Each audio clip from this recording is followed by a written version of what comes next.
Podcast is now starting. All attendees are in listen-only mode. Good afternoon, everybody. Thank you so much for joining today's webinar on quality improvement. So I'm Emily, and today I've got Joanna and Katrina from the Leading Improvement team at Scottish Government. We're also joined by Julene from Fife Council, and I've got Claire from the Improvement Service here as well. Trying to change the slides. There we go. So we've decided to put some of our photos up just so you know who we all are. There's quite a lot of us here today, so sorry, no photo for Julene. So in terms of what we're going to do today, the purpose of this webinar is to hear about what quality improvement is, how it can be used in practice, and then how it links with our improvement service transformation offer. So this webinar will be about an hour long, and this session is being recorded, so we'll send you follow-up details about how you can share with colleagues. So I'll do a bit of kind of housekeeping, then a few slides just on our improvement service transformation offer, and that will lead us nicely onto Katrina and Joanna talking about quality improvement. And then after this, we'll have Julene, who's going to talk about quality improvement in Fife Council, and then towards the end, we'll do a Q&A. So a little bit of housekeeping. We'll do a Q&A at the end, but please feel free to use the chat box on your screens and just send any comments or questions throughout this webinar. We're going to try and make it a little bit interactive, so we'll have a poll kind of later on. So please do take part. And towards the end, we'll have a kind of short survey, so it'd be very much appreciated if you could all fill it out. So a little bit about us.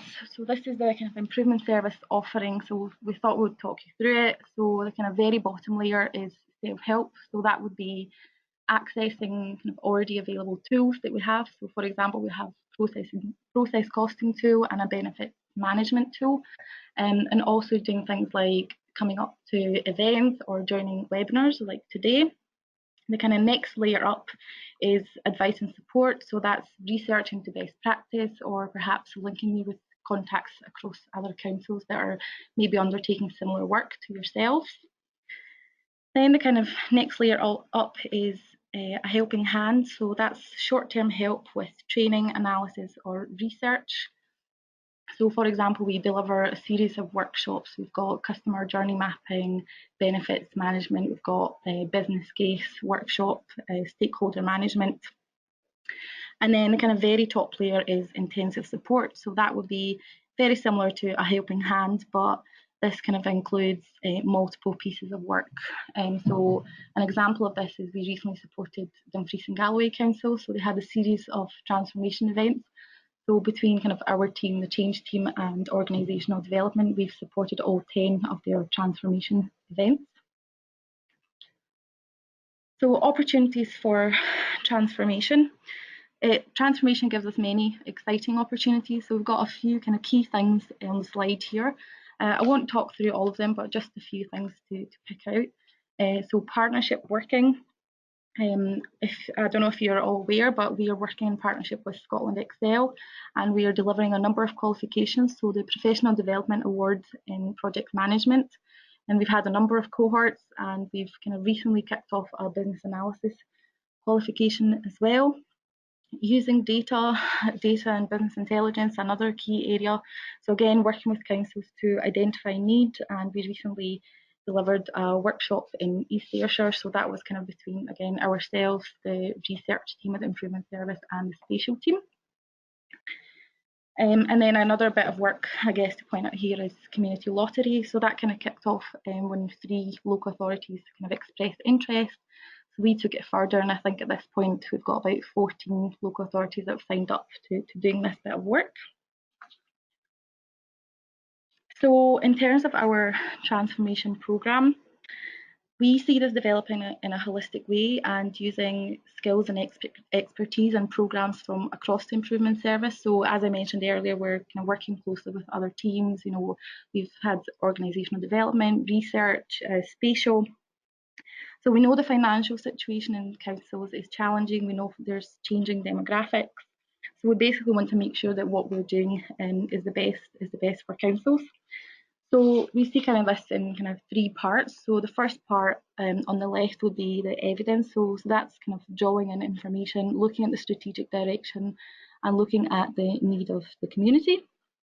Then the bit in the middle is the transformation mandate. So that's about how we do things differently.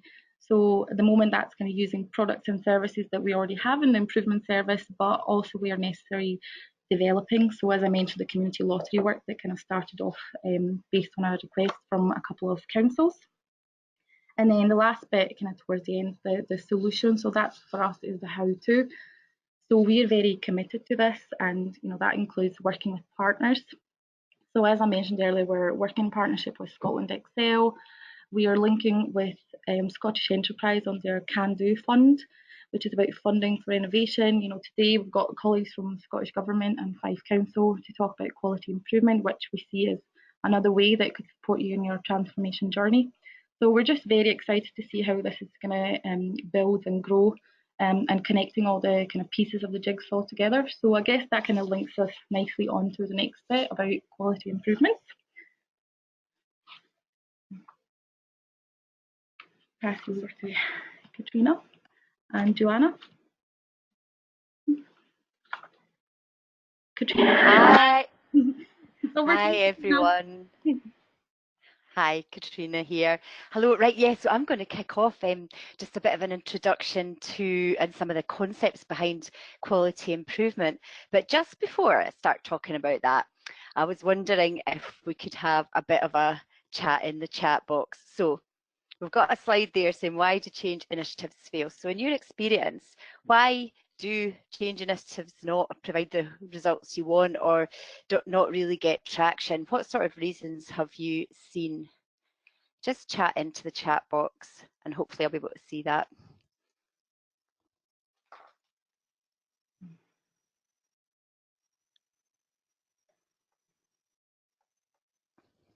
I think we'll just give everyone a minute or two. Can you make sure the permissions are right? Because I can't see chat at all. So we've got a couple of things, lack of stakeholder engagement, buy-in, lack of resourcing, lack of senior management buy-in, lack of strategy and follow-through. Thanks everyone for sending these. Thank you. I can't actually see them weirdly.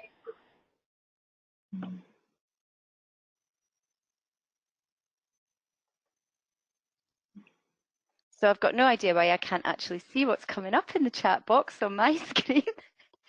So that's really helpful. Thank you. Any more there before we just have a little chat about that then? We've got a couple more. We've got leadership and not starting with the end in mind and understanding the problem. Right, so quite a lot of experience then about things not quite working out how you would have hoped. If we look at the next slide, what we've got, someone move it on.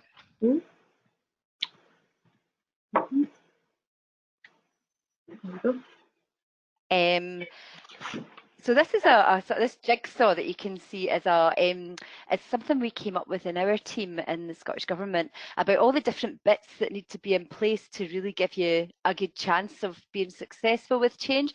And I think looking through that, I think you've probably mentioned pretty much all of them through the chat box. So that's sort of starting with the end in mind, a clear aim about what you're trying to do, and not only have that, but have that everybody involved is actually bought into that.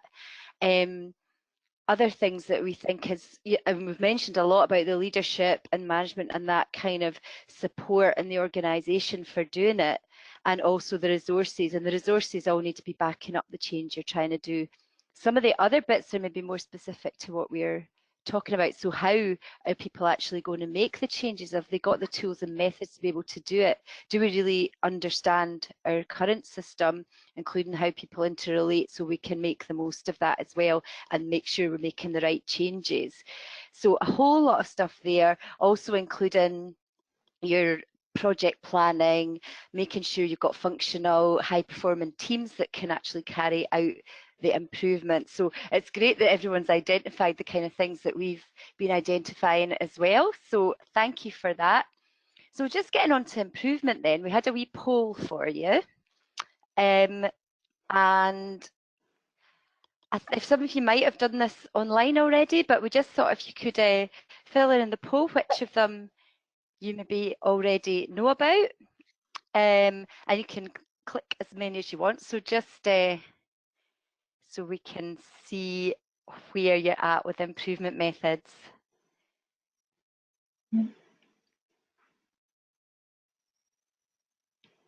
Any more? I think that's So almost there. Just a couple more. great.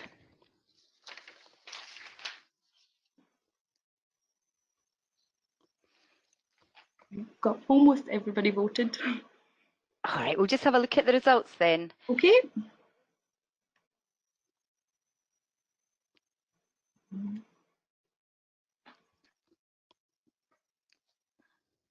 Oh, we're still collecting responses. Ooh.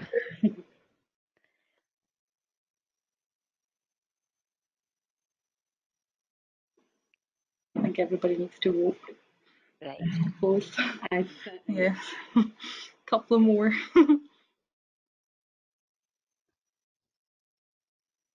Okay, maybe if you've not heard of any, you wouldn't fill it in. We should have had a none box, so I reckon we'll just have a look at the results. Why don't we look at the results from the Knowledge Hub while we're waiting on the other results? Why don't, if I'm just saying, we'll just look at the results of this. It's fine. Everyone doesn't have to vote if they don't want to. Because if you've not heard of any, it would be very hard to complete it. Yep, so we've got 95% for Lean. It's probably the top one. Then 77% for Six Sigma. And then the next one, 55% for DMAC. And then we've got 36% and again 36% for Model for Improvement and Vanguard. Right, brilliant. So we've got quite a lot of experience already on the call. So yeah, is that sort of similar to then what we got on the online quiz? On the K-Hub, we had a total of of 25 responses, and the top one was Lean. So 13 people voted for Lean. Right. So again, there's been quite a lot of that in local authorities. Okay, so if we could move on the slides to have a look at that.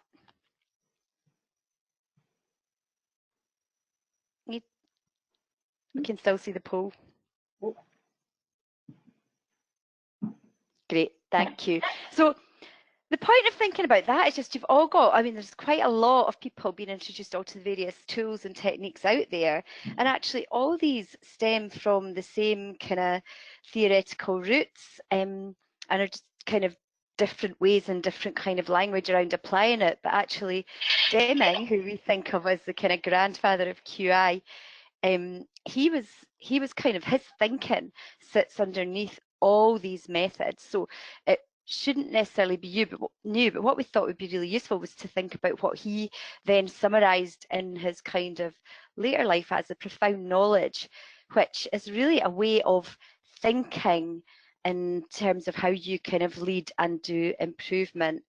With the aim for everyone to win. So there's Deming there.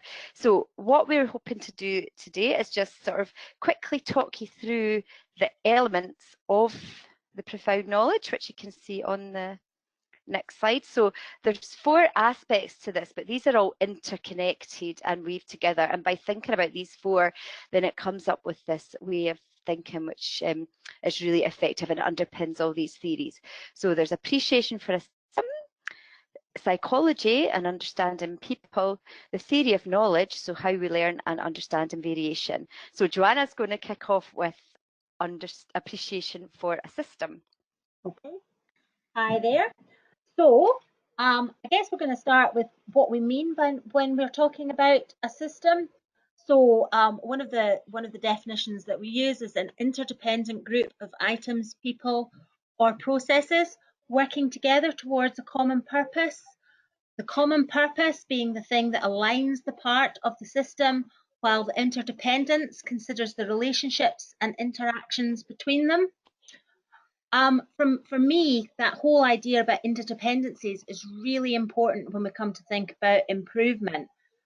And for me, taking a systems approach means understanding the internal and external interrelated connections and interactions.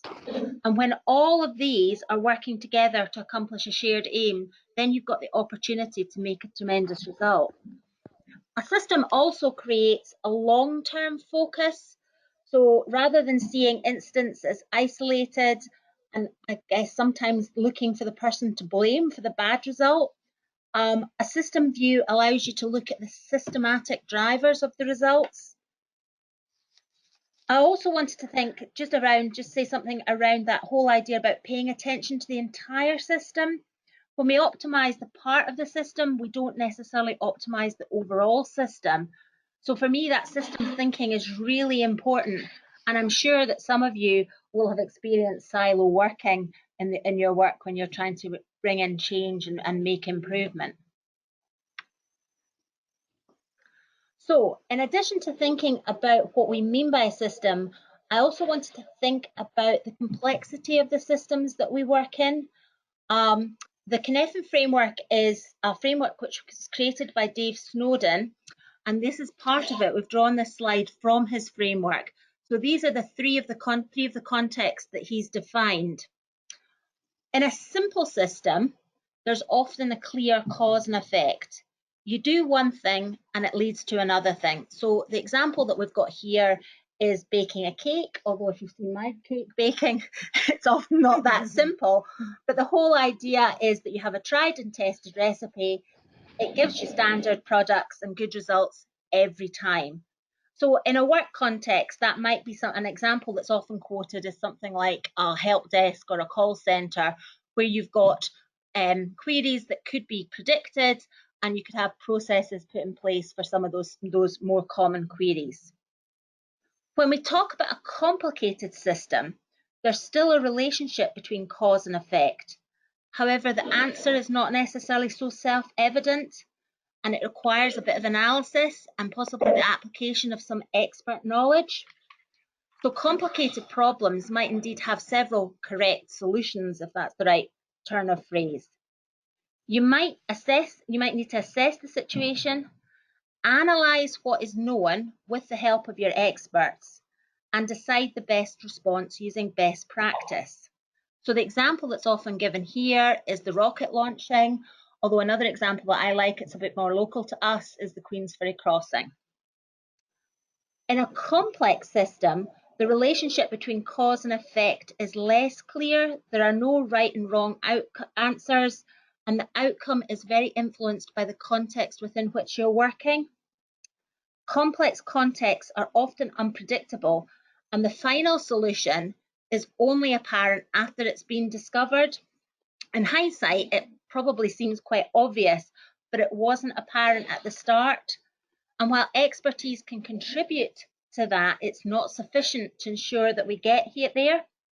So rather than trying to control the situation or insisting on a plan of action, it's often best to create safe to fail experiments in these situations. And we'll come on to talk about how we might use the plan, do, study, act cycle as a way of helping us do that. So it would be great if you could type into chat just as we're going, what kind of context are you working in? Are you mostly working in simple, complicated, complex contexts? So while you're typing into chat, I'll just talk about the cobra effect. So this is a story that comes from an anecdote set at the time of British rule in colonial India. So the British government was concerned about the number of venomous snakes in Delhi. The government therefore offered a bounty for every dead cobra. Initially, this strategy was really successful and a large number of snakes were killed for the reward. Eventually, however, enterprising people began to breed cobras for the reward. When the government became aware of this, the reward programme was scrapped, causing the cobra breeders to set free the now worthless cobras. As a result, the wild cobra population further increased. So the apparent solution for the problem made the situation even worse. So I guess I just wanted to reflect on that story in terms of really understanding that complexity the situation that we're working in. And I'm seeing from chat that a lot of people are working in complex and sometimes complicated situations. So this is where testing can really help us. And I know Katrina is going to come on and talk about measurements, so she'll talk about keeping an eye on balancing measures as a way of keeping an eye on those unintended consequences. So when we're thinking about improvement, it's important to remember that every system is perfectly designed to deliver the results it gets. So if we're not getting the results we want, if the results aren't good enough, then we need to make those changes to the system. Just put this wee slide up to remember it's also about understanding those human factors and about how people work. So how often have you pulled a door when it says push, or pushed a door when it says pull? Colleagues here are smiling, so I'm guessing that happens quite a lot. So people don't work sometimes or do things in the way that you thought they might. So really important to think about the people factors as part of your system and how you're looking at your system. And again, Katrina will come on to the psychology of change as well, and thinking about that. So if you've got any reflections on systems thinking, very conscious that it's quite a whistle-stop tour, but this is really just kind of to put some ideas out there. Any reflections, just type into chat.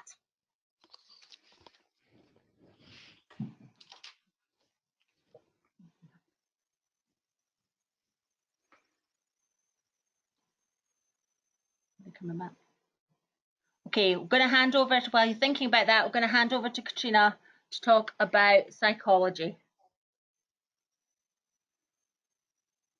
All right. So, yeah, and all these bits linked together, they're not actually, you know, completely separate, but thinking about what the important things about psychology are is really crucial for really getting the best out of people and getting organizations to work in the best way. So there's 4 bits of that I've picked out, and we're just going to touch on them briefly. But there's this idea, and it's understanding, I think, about yourself as well as other people in the system. So what motivates people? What really gets them to do their best job? Why do they come to work? What are people here for, and how do they and why are they doing what they do? And so therefore, how can you actually help to motivate them? There's something as well about understanding the biases that we all have and the assumptions that we all make, being really aware of them and trying to make sure that we aren't making judgments that aren't right. There's hundreds of things that people do all the time in terms of biases, but it's trying to build that awareness of them. And I'll come back to one of the main ones in a minute. There's also something about fear. If people are working in an environment of fear where they're scared to try new things out, Joanna was mentioning an improvement. It's about testing things out. Maybe that's, or sometimes as well, things aren't going right and people are scared to speak up and say they're not going right. And that's often been the case where we've seen failure in systems. So understanding what is it that makes people feel safe, psychologically safe, is really important as well, because we don't get an atmosphere in which you can do improvement if people are scared. And the other bit when you're trying to do change is how you actually get people to believe that that's the right thing to do. So there's a whole lot, and I'm sure you've all got a lot of experience in the ideas of the psychology of change, but these are the things I think that are quite fundamental to the profound knowledge. So the next slide, we've just got a wee picture about motivations. So Deming was particularly strong on this idea of extrinsic versus intrinsic motivation. So the extrinsic motivation that we see is, it could be financial reward, it could be a kind of kudos, or you know, you're the top person or whatever that is, and the other kind, and also they might be the sort of negative things for people. Sometimes these are externally imposed targets and things like that as well, which are trying to motivate people from an external way. But actually what he realised was that the intrinsic motivation, this idea that you come to work to do a good job, and what makes you happy is actually doing a good job, whatever that means, is really, really important. And really, if you can harness people's intrinsic motivation, then you're going to be a lot more successful. And that's all about stuff that people talk about all the time now, about empowerment and about giving people the ability to make the changes for themselves to make things better. So that was one of the things. The next one I mentioned was about bias and assumptions. So let's move on to that. And as I said, there's loads of them. You may have seen, there's a diagram I've seen online before, which just had like hundreds and hundreds of biases that we have in a big circle. Don't know if anyone's seen that. But this particular one that Deming pointed out in this context is called the fundamental attribution error. So what the fundamental attribution error says is that if I get something wrong, then I know it's the fault of the system. But if someone else gets something wrong, I'm maybe not taking that view, and I'm thinking, actually, it was that person's fault. So then what we get, because of the fundamental attribution error, which is kind of wired into us, so we have to be really careful with it, is this idea that we blame people. And in fact, about 80 to 90% of the time, problems are caused by the way the system has been set up, and people are just trying to work within that system. So usually when you've got to make change, it's about changing the system. But sometimes what happens is we think that the problems are due to individual people. So that fundamental attribution error, very important in thinking, actually, do we have to change the system here? Next thing that I was talking about was about getting people to actually want to change. So the picture shown here is an illustration of 5 aspects about a change. And this is from the theory of Everett Rogers, who talked about adoption of changes and the diffusion of innovations in his research. But actually, it's interesting to look at these 5 things about a change. So if we want people to adopt something, we want it to be attractive to them. So what makes it attractive to them are these things. So relative advantage there, can they actually see that what this change is better than what they've already got? And that sounds absolutely obvious, but sometimes I think people do feel like change is just for the sake of it, because either they can't see the benefit, or perhaps there isn't, and it is change for the sake of it. So in order for people to change, they really need to see why and why it's better.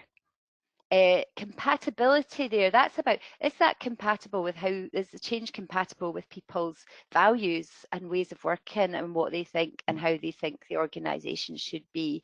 Because if it doesn't fit with that, then it's going to be very difficult to get people to adopt. Simplicity is quite obvious. If we're trying to do something very complicated, that's very hard for people. So making it easy for them is part of it. And I think that relates back to as well, make it easy for people to get through a door to do the work that they need to do, instead of putting systems in the way that make it harder for them. Triability, that comes to what Joanna's going to talk about soon, which is about testing. So how can people actually try out the change safely rather than go, right, this is what we're doing from now on? Is it something they can test out? Because that might help them to build that sort of belief that they can make that change and that it's worthwhile. And related to that, the visibility. So can they see it working elsewhere? Has someone already done that? And how can that be seen to show to them? So I think it's quite helpful when we do want people to change to think about all that, because that's the stuff that makes it easier and better for people to do. So just another chat then, if we have time. So thinking about all that psychology and everything and all your experience, what kind of techniques and approaches would you use to get people on board with a change? Do you want to just chat in some ideas? We'll have a look. I've got one just now, involve people. Uh-huh. Co-design absolutely. every time. Yep, love it. Co-design every time. I'm going to write that down. Love it. Yeah, involving people as early as possible is absolutely right, and co-designing, so it's people actually co-own the change. Absolutely, and they'll really understand it and really see the point of it and the purpose of it. So that's fantastic. Got another one here, Katrina. Demonstrate real examples of how it can benefit them in their roles.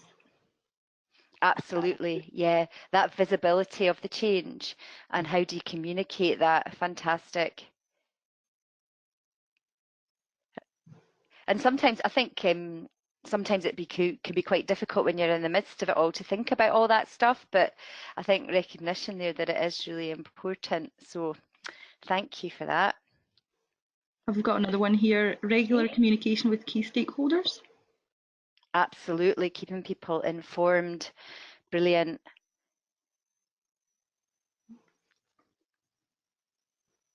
So yeah, appreciate that. So we'd put some stuff on the next slide that I think you've probably covered. So that bit about getting people involved, maybe co-design.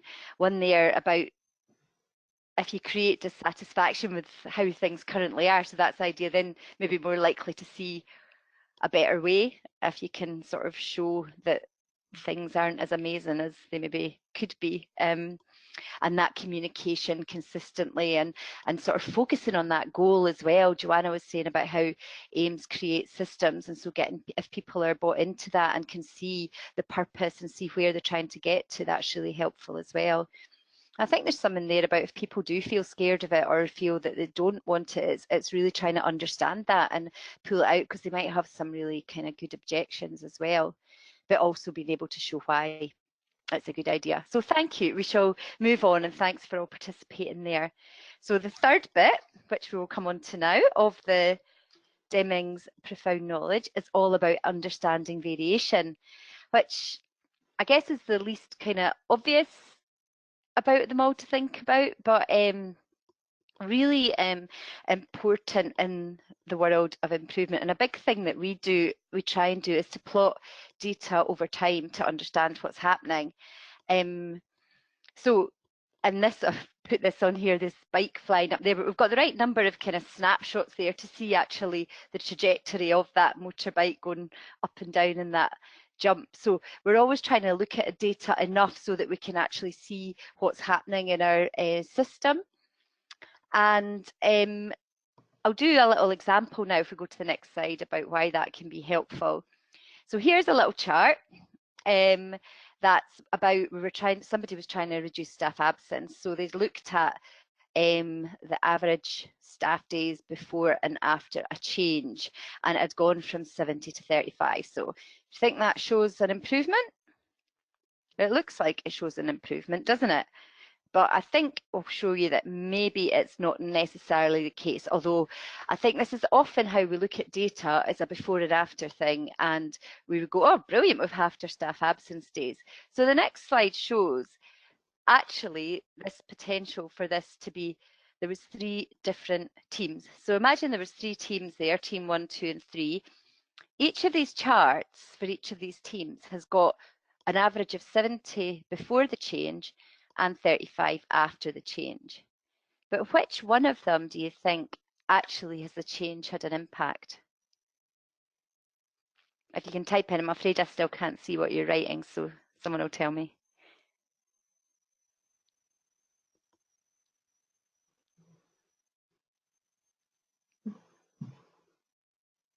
Got team 2, team 1, 1 again.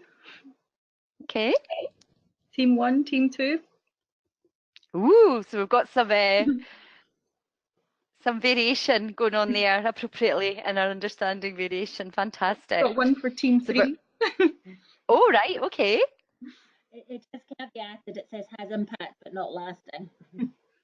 Yes, I think that's right, team 3. It's gone, they've done something and it seems to have gone down, but then they've just forgotten about it again, and the change doesn't seem to have been sustained, and it's crept back up to where they were before, probably. Team 2, I would question. It looks like there's been a brilliant improvement in that team, but you wonder whether it was actually the change or whether that was happening anyway. So I think I would go with the team 1, where it looks like the level has actually changed after that change. So I would start to think, maybe that change is actually what's made the difference.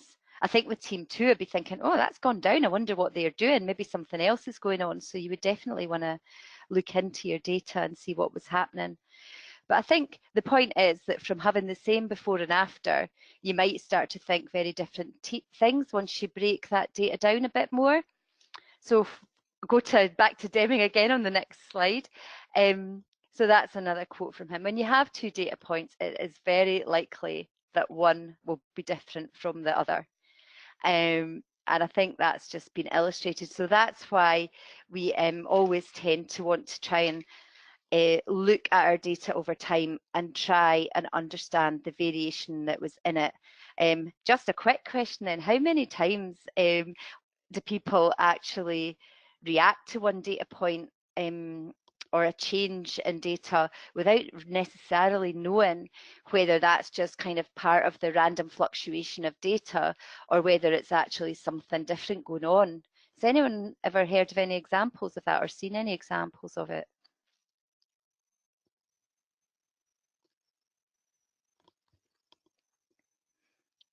No? Got nothing so far.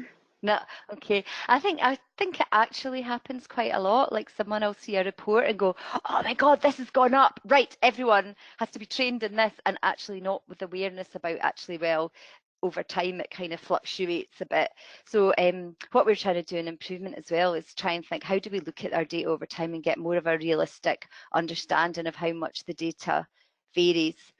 Because I think the important thing is that reaction to it. So if we look at the next slide, so Deming, he talked about 2 types of variation, which were common and special cause.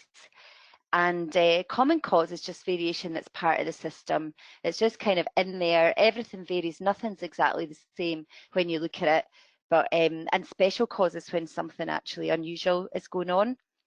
And some of the problems happen is because people don't know which is which. So they start reacting to common cause variation, which is just your general things varying along, as if it was special, and they have knee-jerk reactions to that. So part of what we really want to understand in improvement is what kind of variation have we got, and therefore what should we do? So it's showing it there. If it's just common cause, but it's not performing at a level that we think is a good level, then we need to actually get underneath and improve the processes and the systems. What sometimes happens is people apply the fundamental attribution error and blame people or teams or whatever for variation that actually is intrinsic to the system. And the other way, if special causes, something's happening, we need to actually find out what's going on. So part of what we think about, and we plot on charts, and we've got rules to try and determine which kind of variation is which. So that's a whistle stop sort of tour of variation. And then the last part of that profound knowledge, Joanna's going to take you through again now. Yeah, I'm very conscious of time, so I'm going to do a very, very quick touch on the kind of the final part, which is the 4th component of Deming's lens, is kind of theory of knowledge. So this is really all about learning from doing and skillfully and methodologically building knowledge by making changes, observing, measuring the results, and it really is kind of the foundation of improvement. So I'll give you a minute or two, a second or two to read that slide. But really what we're trying to say here is it's not just kind of the Scottish Government or local authorities or, you know, something around testing. It's done kind of by many of sectors. So, and the way that we do the test, the tool that we use is the plan, do, study, act cycle.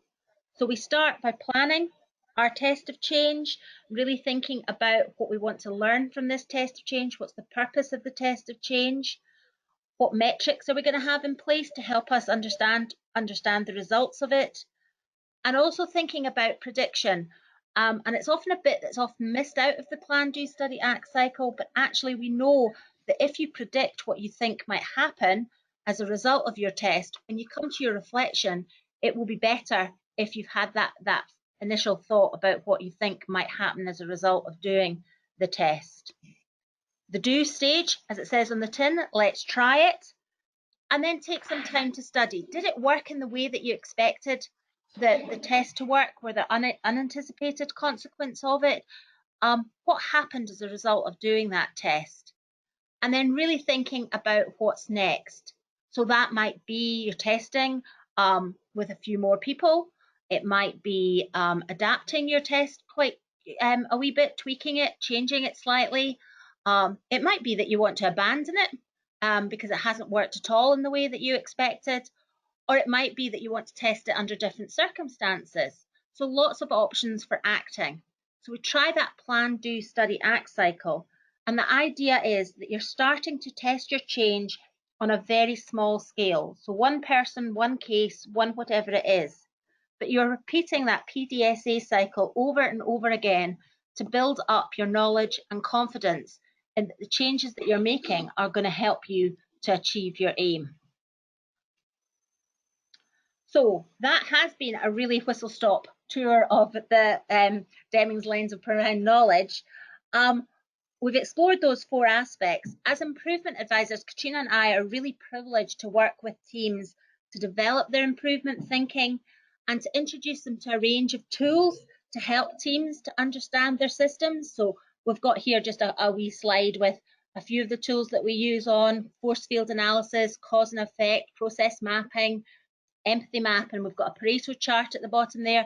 Lots of tools that you can use to understand your system. We then think about kind of what's your theory of change. So what's your theory of change that will link your changes that you're making right through to the aim that you're trying to achieve? And one of our favorite tools for doing this, and it's kind of shown here, is a driver diagram. And then thinking about that plan, do, study, act cycle and testing changes, starting small scale, testing iteratively to build up your confidence and knowledge. And then along the bottom, of course, having those measures and having them over time, dynamic data, as Katrina says, to help you really understand what's going on within your system. Okay, so just a very quick touch base. Obviously, we work kind of supporting teams to deliver on the national outcomes. So we're working across Scotland with kind of in different areas, so in colleges, construction industry, health, justice. And I'm now going to hand you over to Jolene McCool from Fife Council, who's going to talk about her work in improving outcomes for children and families living in Fife and how you're working to apply kind of quality improvement to make a difference. Hi everybody, I'm delighted to join you to share Fife's improvement journey. So I want to give you a little bit of an insight into how we've been growing our quality improvement expertise in Fife, and also to give you a practical improvement project example that's been successful and that we've taken to scale. So I suppose the first challenge in Fife Educational Children's Services was first to create some contextual examples. And I think Alison in the chat box earlier was saying about the visibility and having those contextual examples and how important these can be to actually building the credibility in your system. So the first thing that we did in Fife was actually to seek out some first followers, and we worked in the first instance with 3 primary schools. 2 were Scottish Attainment Challenge schools, St Serph's Primary and Wore Out Primary School, and also a key colleague that has been supporting me in this quality improvement work is a head teacher from Carrollton Primary School. So in the first instance, what we did is we worked intensively with these 3 schools and doing a heavily coaching model where we provided intensive support on a weekly basis to staff. And what this achieved is lots of contextual improvement projects across lots of curricular areas. This was really the starting point, and this is when we got lots of live projects to share with peers and colleagues, start to build the interest. What we were aware is that this intensive model was really, really successful. However, our reach was really limited, and we wanted to support staff across education and children's services with quality improvement. So our learning up to that point was that mass training often doesn't lead to improvement work, that the coaching model was key. So with support from NES, the National Education for Scotland, and also our Scottish Government partners in the Children and Young People's Improvement Team, we set about delivering a local training model. So some of the key learning in terms of our local training model is we absolutely wanted it to be a coaching approach. We wanted to bring teams around improvement focus. We also wanted to provide just-in-time learning that worked in line with the pace of the live projects that teams were bringing forward. The training itself consisted of one full day's training and a series of twilights. And the twilights were on a fortnightly basis, so teams weren't left for long periods. The coaching was there regularly. So to date, we have had 70 multi-agency teams through the local training programme, which is over 300 practitioners who have the quality improvement skills and knowledge and practical experience of applying these to a live project. And I suppose a key thing for us, one of the challenges was really challenging practitioners to see data very differently. We wanted them to think about data in terms of learning, not just data for judgment. I think practitioners across education and children's services are under tremendous scrutiny to provide impacted data. However, we wanted to ensure that people were using improvement data for learning. As a result of this workforce development, we did have a number of improvement projects that came from this, and as I say, it was a really diverse range of learning around what works, and this is just some examples of the types of projects that some of the teams took forward. So again, just to summarise, I suppose it's just that our experience has been to support staff to take forward quality improvement work. It's really important that they get their hands dirty and actually do improvement work as they're learning the theory. And we learned that through that a lot of the schools in Fife were involved in the Raising Attainment for All programme, which was a national programme, and they had been exposed to a lot of quality improvement training, and some successful projects had come as a result of that training. But what we found is many of the schools maybe did one or two projects and then didn't completely fully embed the approach across the school. So we were really keen to try to support practitioners with this.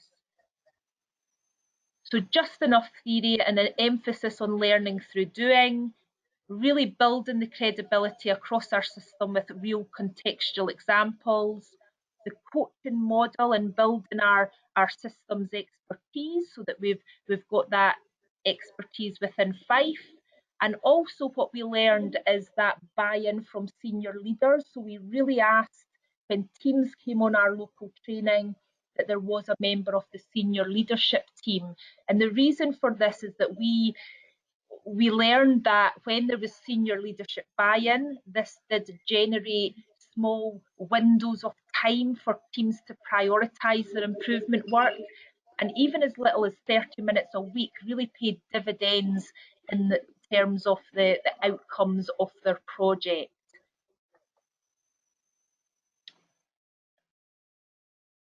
So what I also wanted to share with you was a project that, a Fife project that we have worked on, and that because of it being successful, we have taken to scale. So we started to look at Carrollton Primary School. We looked at children's writing attainment of primary 5 children. when I first started working with my colleague, she was really keen to look at raising the number of children within her class who were achieving first level writing outcomes. So within education, there's obviously benchmark criteria that we expect children to reach at certain stages, and the norm is for a high proportion of primary 4 children to have achieved the first level writing outcomes by the end of primary 4.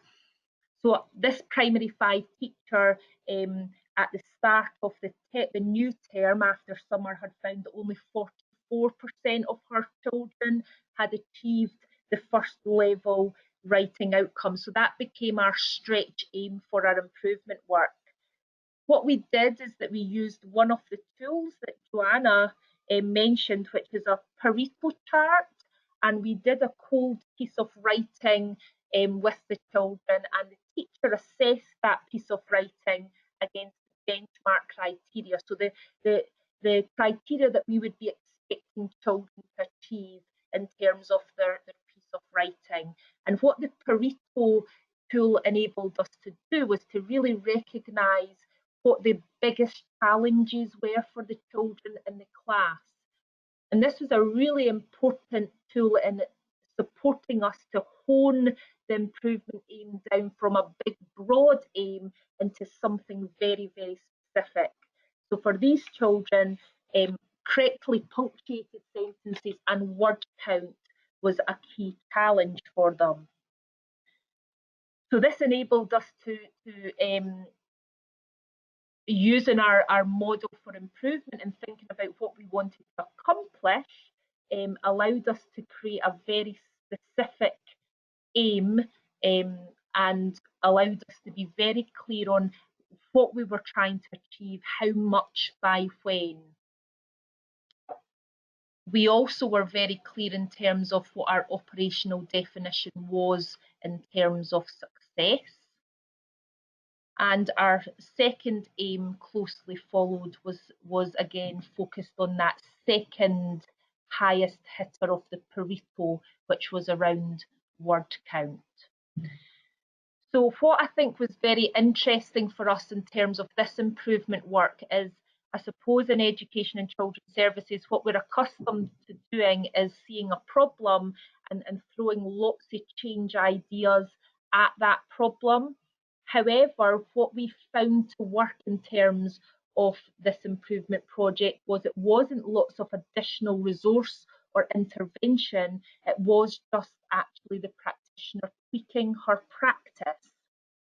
So some of the change ideas that we introduced and we tested was around this daily writing. Now, the reason that we really encouraged daily writing is that we wanted to measure daily, so we wanted to learn daily. The teacher also did lots of modelling with the class, looking at correct and incorrect punctuation on the whiteboard. The key thing was around reinforcement of the learning intentions and success criteria, and also children's engagement with the learning intentions and success criteria. Again, as Joanna mentioned, we collected data over time. Now, this was a completely new concept to this practitioner, and what was very, very interesting again was to break down those assumptions that this data was about learning, not about scrutiny. And interestingly, we were talking a little bit earlier about that reaction to data points, and one of the key things in terms of this project was making sure that practitioners were reacting to what the data was saying.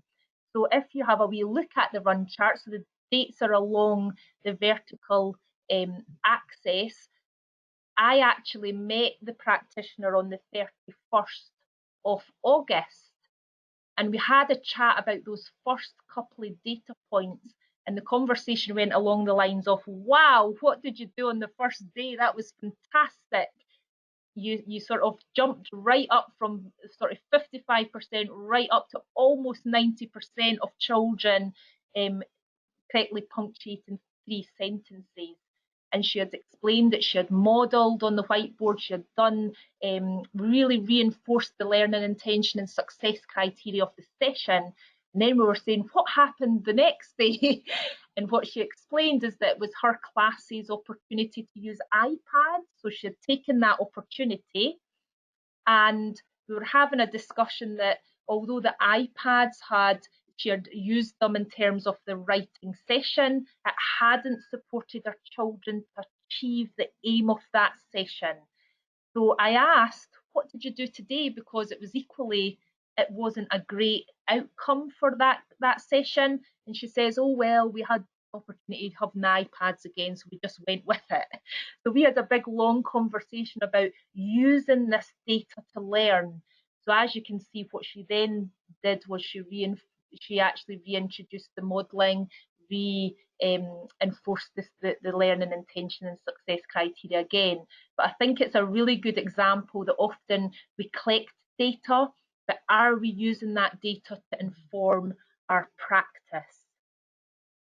And just to show that, again, for her second aim, she was collecting data over time. She was tweaking and testing different things that she felt would lead to improvement, but most importantly, using her data to give her that instant feedback on whether what she was doing that day was working or not.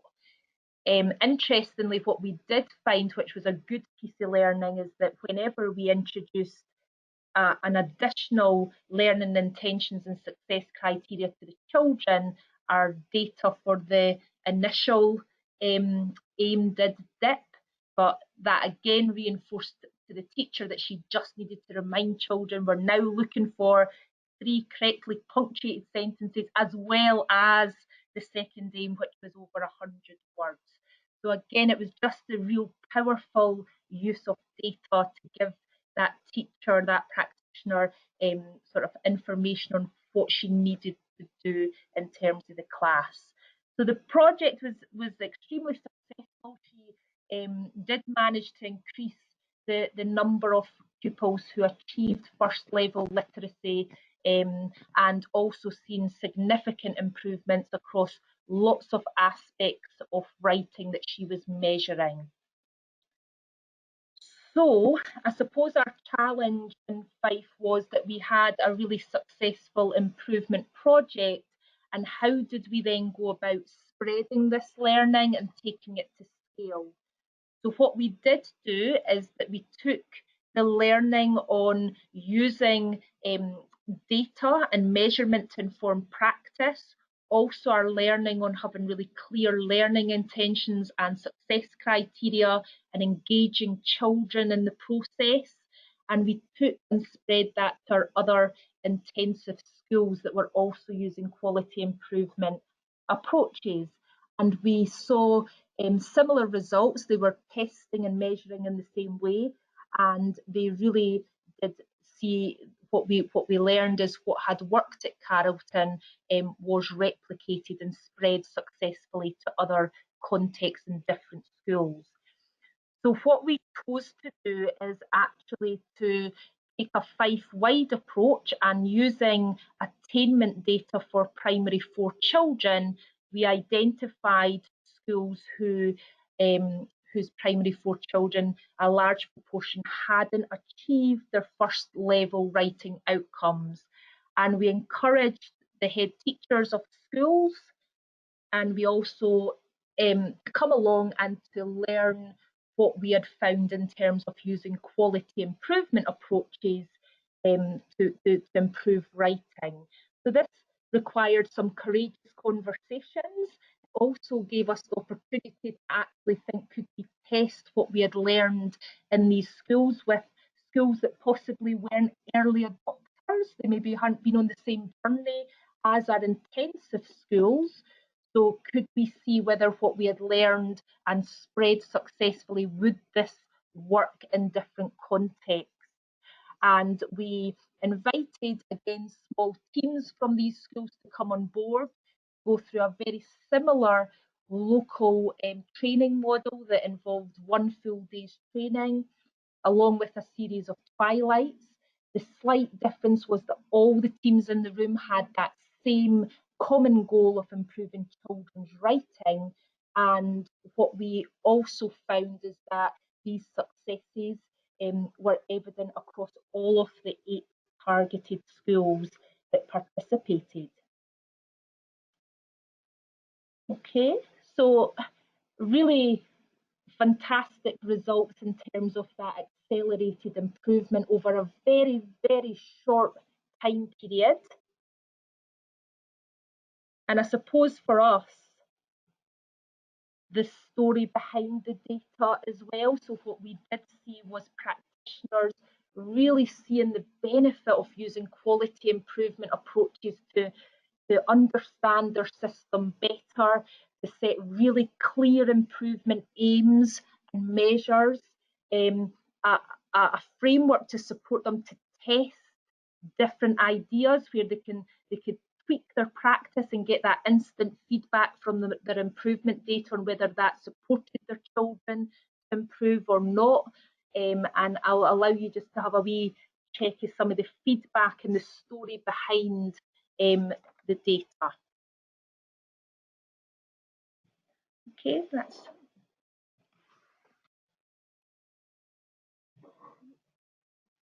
well, thank you everyone for joining the webinar. We are now open to questions, so please use the chat box on your screen to send them through. And I guess while we're waiting on that, just to let you know that this session, as I mentioned at the start, is being recorded. So I'll send you a follow-up link with today's slides and the recording so you can share with colleagues. Someone's just saying, well done, Fife.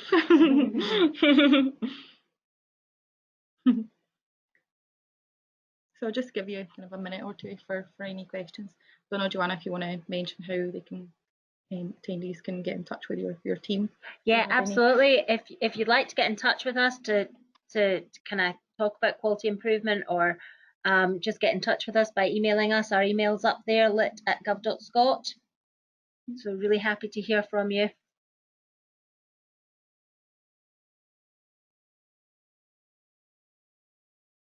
So yeah, if you have any thoughts or comments or questions from today, do send them through.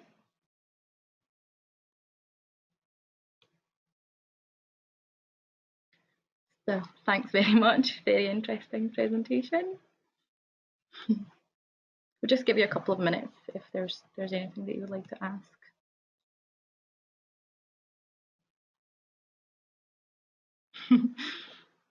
Lots of messages saying that was very good.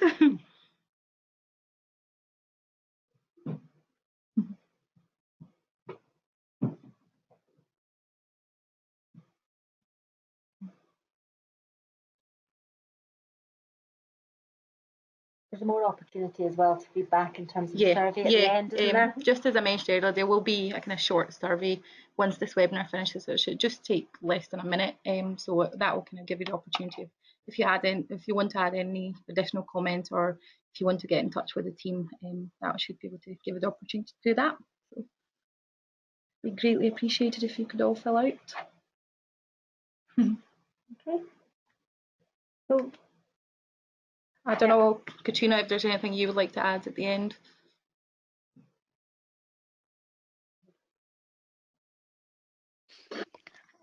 Hi, no, I'm fine, thank you. But yeah, if anyone does want to get in touch or is interested in hearing more about this, then please do. But thanks so very much for coming online today and listening. So hope you found it helpful.